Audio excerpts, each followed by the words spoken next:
Guys, how's it going? Welcome to my video. Here's the thing. I just want to give you guys some tips. If you guys have the situation that I had a couple of days ago. So basically, what happened was I was at a McDonald's. I went to get something to eat, parked my car, got out, was there for maybe like 15 minutes, got back in, and it would crank. My car would crank and crank and crank, but it would not turn over. It would not turn over. It would just crank and crank and crank and would not turn over. So, I haven't had that issue with this car at all. I mean, there was maybe like 7 months ago, I had an issue where it wouldn't start, and it turned out to be the battery, but it didn't crank. It turned out to be a dead battery. But really never had an issue where this car would crank and crank and crank, but it wouldn't turn over. So the only issue I had was that dead battery from 7 months ago. This car drove fine since. I've had no issues with it. So basically what I did first was I turned on the headlights, and just to see where the battery was, what level, how much charge was in the battery.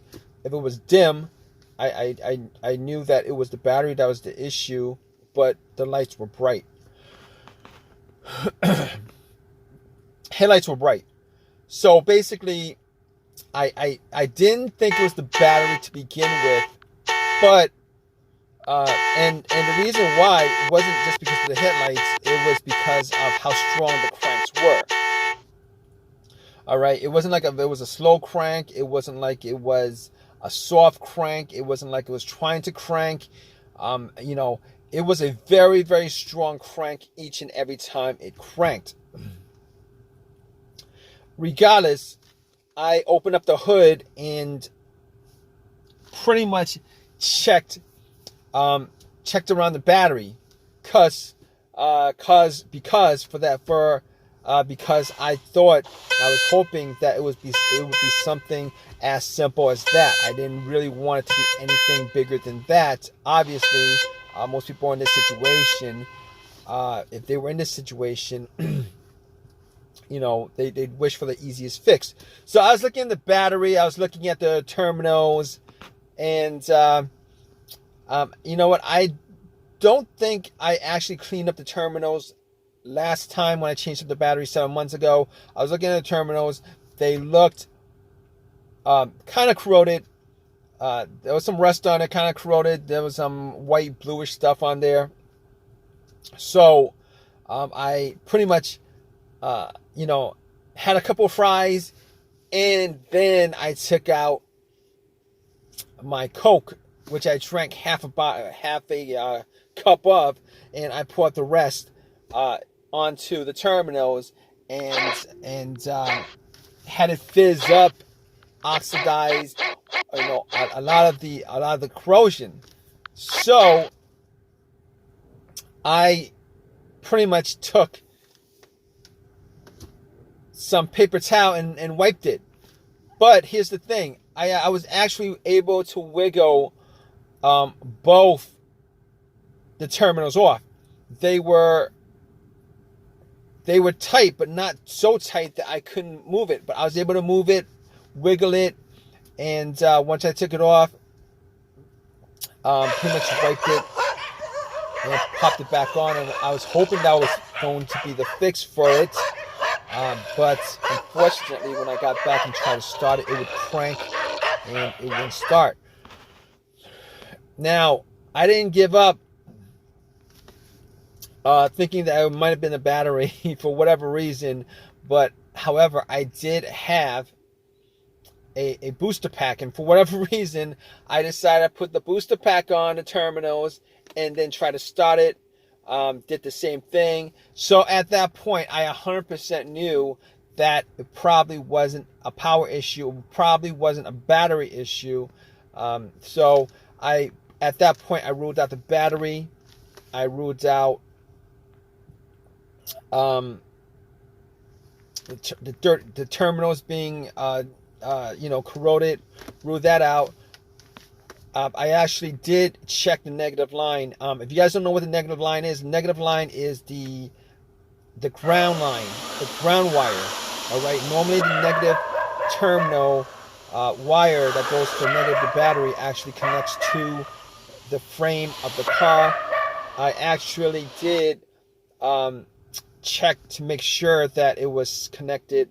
Sometimes, for whatever reason, the cables might be frayed and break off. They break off sometimes, but I made sure that it was connected to the frame. It was good. Sometimes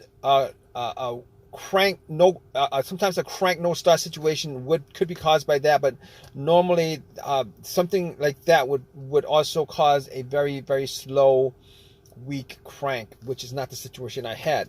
But obviously in that situation, I was able to eliminate the ground wire, also eliminate the alternator being the issue, and I really didn't consider the alternator being the issue to begin with, but just to be 100% sure, putting the booster pack on, I was able to eliminate the alternator, being that if the alternator was for whatever reason dying or weak or charged up the battery to just a little amount, me putting a booster pack on, and it would have started the car if it was the alternator that was the issue. However, I didn't think, that's not one of the things that came up as far as me trying to figure out how to, a way to solve the issue with this car. Not cranking, but not starting. But okay, here's the thing about it. So I can eliminate all those things. Now, other things that could be causing it, mass airflow sensor, the crankshaft, the camshaft, position sensor, throttle position sensor. I pretty much was able to rule out all those things, seeing as how I actually remembered that there was no check engine light on my dash. I haven't had a check engine light for a long while. I did have a mass airflow sensor issue maybe like 6 months ago that caused the check engine light to come on, but no starting issues, no driving issues as far as I could tell. But that was a very important thing as far as eliminating what could be causing the issue with the car. So basically, I was able to eliminate all those things: the mass airflow sensor, the throttle position sensor, camshaft, crankshaft, and anything else that has a sensor connected to it. But I recalled that I had a similar situation with another car where there was maybe a computer issue. I think it was a computer issue where the computer was not able to connect to the car itself because of a blown fuse on the car's computer, blown ECU fuse or something like that. And now I didn't think that was the issue, but I had an OBD2 reader, a $20 OBD2 reader that I actually bought from Amazon, from Walmart, and I plugged it in. And here's the thing about it: it read all the way through. It analyzed it, gave me a readout. At that point, I knew that it wasn't the OBD2 that was.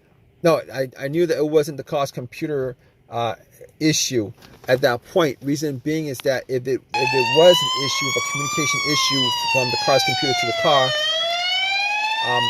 if that happened, the issue, what would have occurred was it would not have been able to analyze it. It would have stopped midway, but it went all the way through. There was no codes at all. I did not see a single code pop up at all. So I was glad that that was the case, because I could, at that point, eliminate every single thing that had a sensor connected to it. All right, so I could rule that out. So after that, I was thinking, well, here's the thing. It could be fuses, relays. It could be fuel pump. It could be key fob, ignition switch, um, any of those things. But the more simplest of those things to tackle was the fuses, the relays, and the fuel pump. So what I did was I went to the fuse box, checked out all the fuses, see if I could see any burnt fuse. I tried trying to detect whether there was a hint of any kind of burnt smell. Was not able to see anything out of the ordinary as far as any kind of burnt fuses, blown fuses, etc., etc. So at that point, I couldn't confirm 100% it wasn't the fuses, but I would say probably, probably a good guess that it was not one of the fuses that was causing this issue. But it could have been possibly been one of them. But anyway, moving on, I thought at that point before that, I had considered that it could have been the fuel pump. I actually did the test on my own as far as trying to figure out whether the fuel pump was operating or not. Normally, it would be a best scenario if there was at least two people for this test. One would be outside, right next to, where you pump the gas. With the gas cap off, somebody would be listening to hear some kind of motor running or whizzing sound, and then the person in the car would try to put the car on the on position. The on position is the ignition position right before the crank. This would be the last position before it cranks up. The reason why you don't want to crank up is because the cranking noise, the crank will actually drown out the noise from the motor. All right, so you're trying to listen for like a slight whizzing motorized sound on. So I tried it. I was sitting in the car. I tried a couple of times to put it in the on position, and unfortunately, I wasn't able to detect whether there was any kind of sound, any kind of motorized whizzing sound. So at that point, I pretty much just gave up on that. So basically what I did next was checking out the fuses, but was not able to decipher whether it was a fuse issue. So what I did after that was try to figure out whether it was, one of the relays. So what I did was I considered that it was maybe the relay to the fuel pump. It could have been a fuel filter, a clogged fuel filter, but normally a clogged fuel filter, it would cause a crank no start sometimes, but for the most part, it would crank up and then it'll stall out. It wasn't the case here. So I didn't think it was the fuel filter, considering it would crank and crank and crank and crank. It seemed like there was something that was causing it not to turn over. So I got to the fuel pump relay. Once I got to the fuel pump relay, figured out where it was. I couldn't detect whether there was a malfunction with the relay. So what I did was I took out another relay. That was, the same, had the same markings as far as, the numbers on there and stuff like that. And I kind of swapped it out. And then I got back in my car. And guess what, guys? Cranked, and then it turned over. It was working just fine. So at that point, I knew it was the fuel pump relay that was the issue, and obviously, since it was the issue, I was able to drive the car to an AutoZone and got a replacement relay. Pretty much swapped it out. Swapped it out and then replaced it, the one that I took it out from, the accessory that I took it out from. So I haven't had an issue since with any kind of cranking situation. Haven't had a single issue since. But to be honest, I didn't actually drive that much, but haven't had an issue since with the issue, with the crank no start issue. So it's been resolved. It drove fine all day today. Not a didn't have the same issue as I had previously. So this is a it was an easy fix. I'm glad it was an easy fix. If you guys are in this situation, you guys looking for to troubleshoot your crank but no start situation, if you guys go down the list of what I went through as far as eliminating each and every one of those things, 90% of your situation could probably be, you could probably figure out what the problem is. Regardless, hope whatever your situation is at this point, that it's an easy fix for you. Please give me a thumbs up. Please subscribe. If you have any comments at all, please leave a comment in the comment section. All right, guys, take care.